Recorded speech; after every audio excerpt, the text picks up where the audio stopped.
Ah ben, c'est un match dans lequel on a vu beaucoup d'investissement de la part des deux équipes.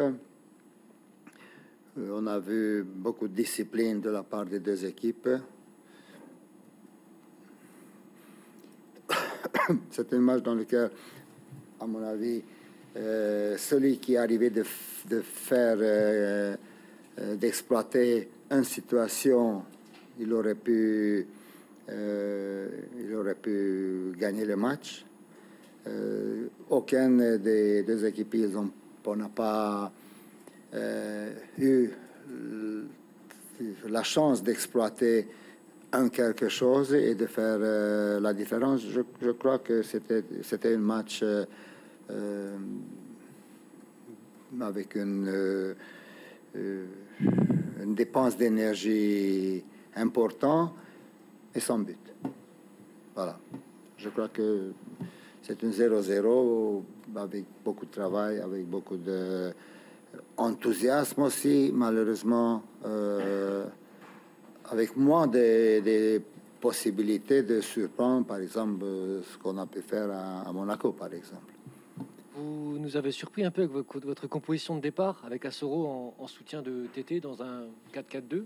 Est-ce que vous pouvez nous expliquer Je ne sais pas, pardonnez-moi que j'intervienne. Je ne sais déjà, vous n'êtes pas le premier qui parle de 4-4-2. Si vous voyez comme ça, vous avez le droit de le voir, mais pour moi, c'était une choix pour amener un petit peu plus de chances à marquer pour le milieu du terrain. Pour moi, il est un milieu du terrain à Soro. Et du coup, quel bilan vous faites de ce choix Exactement comme le match. Il y a des bons et des moins bonnes choses. Je n'ai pas vu des occasions loupées par Asoro, mais j'ai vu des apparitions, quelques-uns dans le 16 mètres où d'habitude on n'a pas des milieux de terrain. Match à la maison, j'ai voulu essayer d'amener une solution supplémentaire pour l'avant-centre.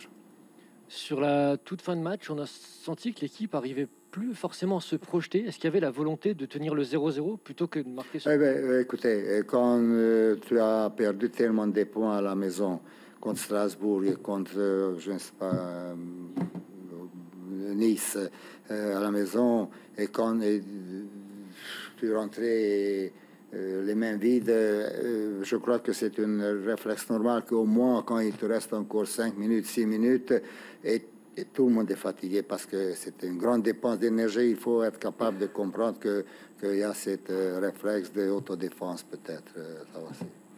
Mais ça n'empêche qu'on a essayé, nous aussi, pas de construire dans les derniers, mais de jeter le ballon en profondeur pour voir s'il arrive quelque chose. C'était la première titularisation de Van den Kerkhoff en Ligue 1. Il a été plutôt bon. Qu'est-ce que vous avez pensé de sa prestation? Comme vous. Il a amené la profondeur, il a amené quelques centres. Sur ces centres, je peux être un petit peu critique et un petit peu mieux et un petit peu plus de présence aussi pour ces centres-là. Donc, je crois qu'on a eu plus de centres de ce côté que de l'autre côté, du côté de Sabali, qui aujourd'hui n'était pas dans une forme infernale.